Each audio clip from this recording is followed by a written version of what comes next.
Bismillahirrahmanirrahim. Assalamualaikum warahmatullahi wabarakatuh.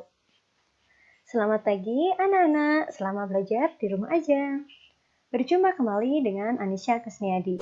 Masih di tema 6, panas dan perpindahannya pada subtema 2, perpindahan kalor di sekitar kita pada pembelajaran ke-1.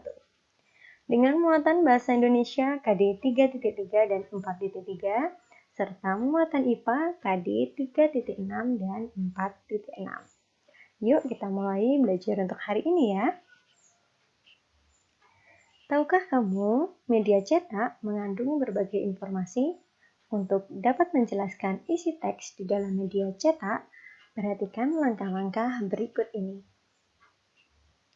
Perhatikan judul teks dalam media cetak.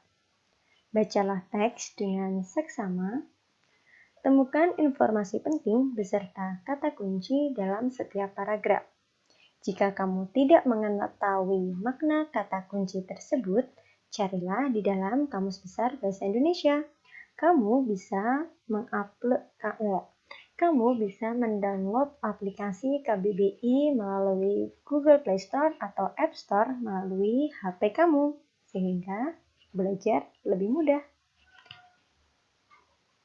Pahamilah setiap informasi penting tersebut, serta tuliskan kembali informasi penting dan kata kunci yang telah kamu pahami dengan menggunakan bahasamu sendiri. Salah satu cara untuk menjelaskan isi teks adalah dengan membuat peta konsep. Peta konsep merupakan cara menyajikan ide atau informasi penting dalam bentuk cabang. Untuk menguraikan informasi menggunakan diagram atau peta konsep, kamu perlu menentukan pokok pikiran dan informasi penting dari setiap paragraf.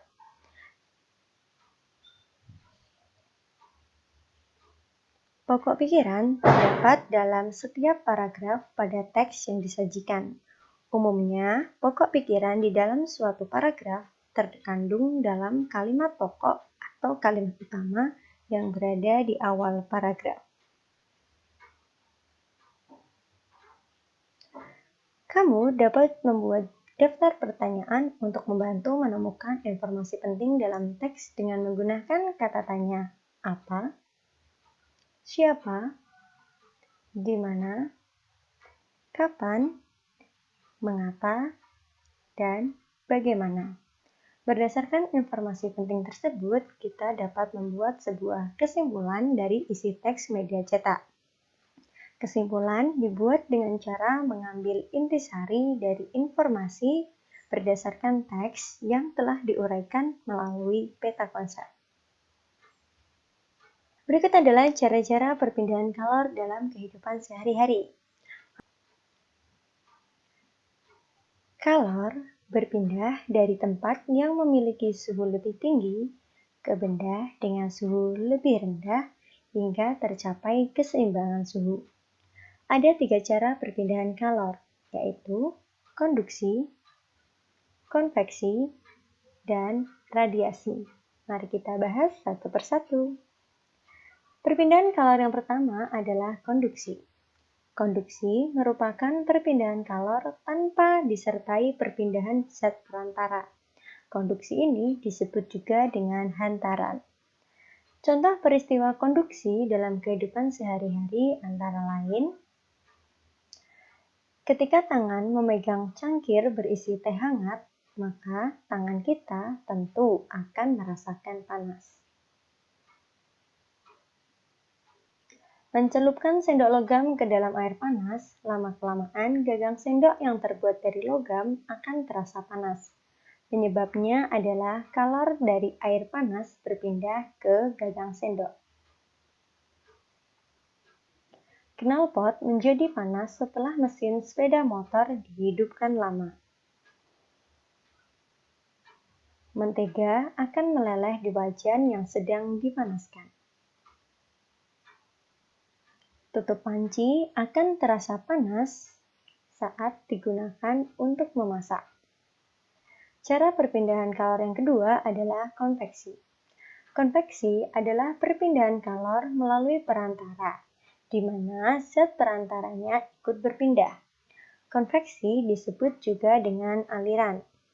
Contoh peristiwa konveksi dalam kehidupan sehari-hari antara lain, sirkulasi udara yang mengalir melalui jendela karena adanya perpindahan partikel udara panas. Angin laut adalah angin yang berpindah dari laut ke darat dan terjadi pada siang hari, di mana saat siang hari suhu di darat lebih tinggi dan membuat partikel udara memuai. Partikel udara yang memuai menyebabkan tekanan udara di darat lebih rendah, sehingga angin dari laut yang memiliki tekanan lebih tinggi akan mengalir ke darat. Sementara itu, angin darat adalah angin yang berpindah dari darat ke laut dan berpindah pada malam hari. Contoh yang ketiga adalah air yang dipanaskan di dalam panci. Ketika memanaskan air, air akan terlihat seperti diaduk, munculnya gelembung-gelembung air. Hal ini dikarenakan partikel-partikel air yang ada di bagian bawah menjadi panas dan berpindah ke permukaan. Partikel air yang berpindah ini juga diikuti oleh perpindahan kalor. Bentuk perpindahan kalor yang ketiga adalah radiasi. Radiasi merupakan perpindahan kalor tanpa melalui perantara. Contoh peristiwa radiasi dalam kehidupan sehari-hari adalah tubuh terasa hangat ketika dekat dengan api, seperti saat dekat dengan api unggun. Panas matahari yang terasa sampai ke permukaan bumi dapat digunakan manusia untuk menjemur pakaian saat matahari sedang terik, serta menghangatkan telur ayam atau bebek di bawah cahaya lampu. Baiklah anak-anak, itulah tadi materi pembelajaran kita pada hari ini. Jangan lupa kerjakan tugas kalian ya. Selamat mengerjakan. Alhamdulillah, pembelajaran hari ini sudah selesai. Jangan lupa selalu jaga kesehatan kalian ya, dengan cara mencegah virus corona. Dengan cara mencuci tangan, memakai masker, dan juga menjaga jarak. Semoga pandemi ini segera berakhir dan kita bisa bertemu kembali di sekolah. Sampai jumpa lagi pada pembelajaran kita esok hari ya. Wassalamualaikum warahmatullahi wabarakatuh.